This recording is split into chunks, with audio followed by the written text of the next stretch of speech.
नहीं। तो उनको कह दें कि सूअर से मुझे नफरत है, शराब मैं नहीं पीता, इसलिए मैं और चीज़ें खाऊंगा। उनको कानूनी हक ही नहीं है कि इनके ये कहने पर इनको मजबूर करें।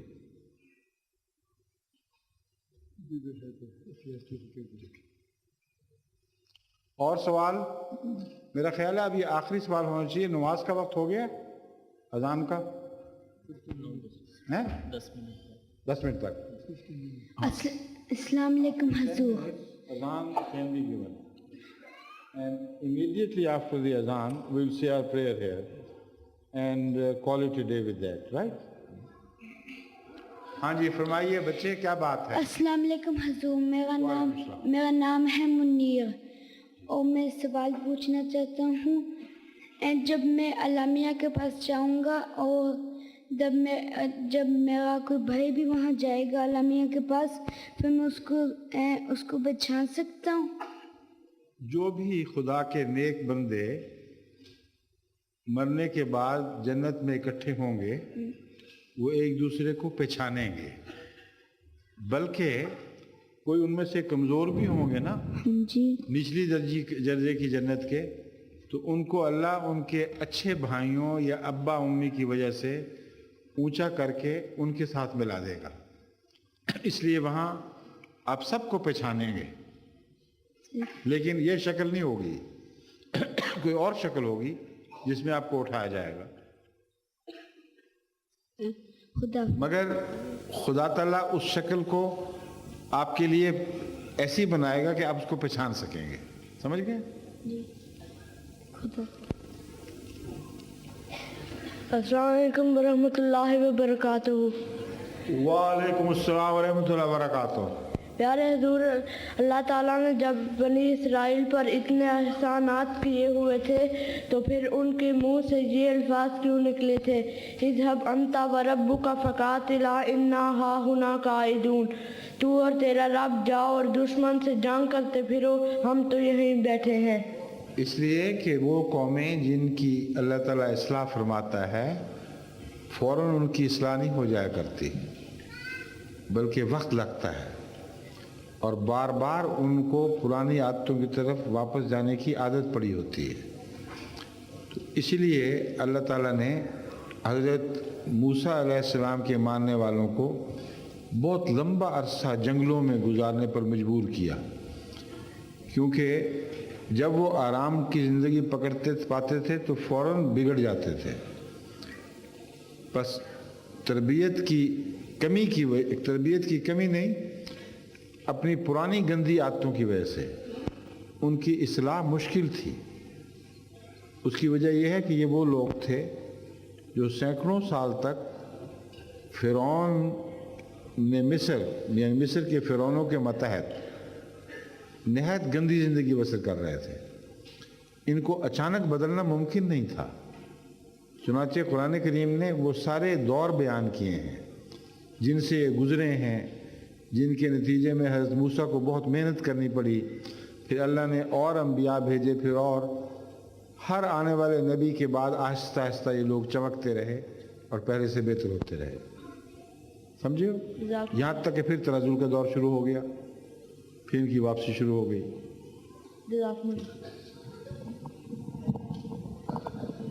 अस्सलामु अलैकुम रहमतुल्लाहि व बरकातुहू। वालेकुम अस्सलाम रहमतुल्लाहि व बरकातुहू।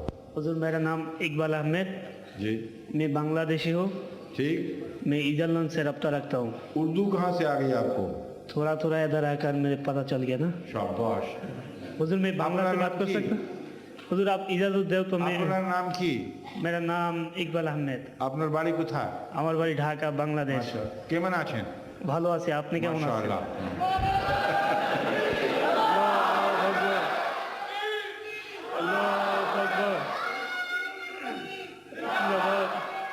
अच्छा, अब बोलो, बताओ। हुजूर, मैं बांग्ला से बात कर सकता? तुम बांग्ला में बात कर सको तो जवाब कौन देगा? जितनी तुम्हें उर्दू आती है हुजूर मुझे उतनी बांग्ला नहीं आती। अच्छा, मेरा जो कायद साहब था उन्हें बोला था जो हुजूर खूब अच्छा बांग्ला बोल सकता।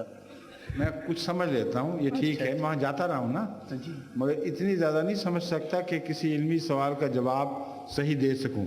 और मैं इसलिए बेहतर यही है कि तुम उर्दू ही बोलो बाबा। हुजूर मेरा वो इतना उर्दू नहीं आ सकता जो आपको मैं बाकी समझा। मैं बना लूँगा अपनी तरफ से, जी ठीक है। जितनी तुम्हें आती है उतनी तुम बोल लो, बाकी मैं डाल लूँगा। হুজুর হযরত আদম আলাইহিস সালামকে যখন हजरत आदम अलैहि सलाम को जिस टाइम पैदा किया था, हजरत माँ फातिमा को पैदा किया, बेहश्त में रखा, तो अल्लाह पाक बोला आप लोग इधर आरामाइश करो, आराम रेस्ट करो। हाँ हाँ जी। हाँ फिर हुजूर थोड़ा मुश्किल होएगा आप फिर क्या हुआ? फिर अल्लाह पाक बोल दिया वो जो गंदम फल है आप वो नहीं खा सकता। गंदम गंदम जो किसने बताया? हुजूर मैं नए अहमदी, पहला मैं सुन्नी था। मौलवियों ने बताया? जी मौलवी बता। गलत बताया सब, अच्छा कहीं नहीं लिखा हुआ कुरान शरीफ में। ठीक। गंदम रोकी थी तो खाते क्यों गंदम? अच्छा मेरा ख्याल है वो बंगाली मौलवी होगा ना, जी जी बिल्कुल। उसने कहा होगा ये जो पंजाबी हैं ना, हाँ जी। ये वही गंदे लोग हैं, ये गंदम खाते हैं अभी तक, और हम देखो चावल खाने वाले लोग। साथ में मोस्टली। ये सब कहानियां बनाई हुई हैं, जी समझे हो? हुजूर सही अल्लाह बात ताला क्या ने हो? सिर्फ जी बुरे दरख्त के फल से रोका था, और बुरे दरख्त से मुराद कुरान करीम में लिखी हुई है जी कि शजरा खबीसा कहते हैं उसको, यानी ऐसा इंसान या ऐसा कलाम जो गंदा हो और उसको बुरे फल लगे। और कलमा तय्यबा ऐसे दरख्त की तरह है, उसको शजरा तय्यबा अल्लाह फरमाता है, जिसको आसमानी फल लगते हैं, जिसकी शाखें आसमान तक जाती हैं, अल्लाह उससे हम कलाम होता है। तो जन्नत इन्हीं दो चीज़ों का नाम है, बुरे दरख्त और अच्छे दरख्त का। अच्छे दरख्त से मुराद नेकियां हैं और बुरे दरख्त से मुराद बुराइयां हैं, गंदी बातें। जी समझ गए हो? जी जी। बाकी सब मौलवियों की कहानियां हैं। अच्छा अच्छा ठीक है, जी ठीक है। शुक्रिया। हुजूर आज सवाल मेरा, हाँ और सवाल? हजरत ईसा अलैहिस्सलाम बिना बाप में पैदा हुआ था, ये उर्दू ही मुझे समझ आई। बेगार बाप में पैदा। जी हाँ अच्छा, हजरत साहब बगैर बाप के था, बेगार बाप में पैदा हुआ था। शाबाश, हाँ। इनको ज्यादा आती है तुम्हारी उर्दू। हाँ बताओ। हजरत ईसा अलैहिस्सलाम बेगार बाप में पैदा होने का हाँ बात, सृष्टि करने का, तैयार करने का अल्लाह पाक का क्या रहस्य था, बा किस लिए पैदा किया, हाँ हाँ, उसके पीछे। हजरत मसीह मौऊद इस्लाम ने लिखा है जी कि ये इलामत थी अंबिया के सिलसिले का हजरत मूसा की उम्मत से ख़त्म होने की। जी और वो जो वादा था हजरत मूसा से कि मैं तेरे भाइयों में से एक नबी बर्पा करूँगा, वो उससे मुराद रसूलुल्लाह सल्लल्लाहु अलैहि वसल्लम का तशरीफ़ लाना था।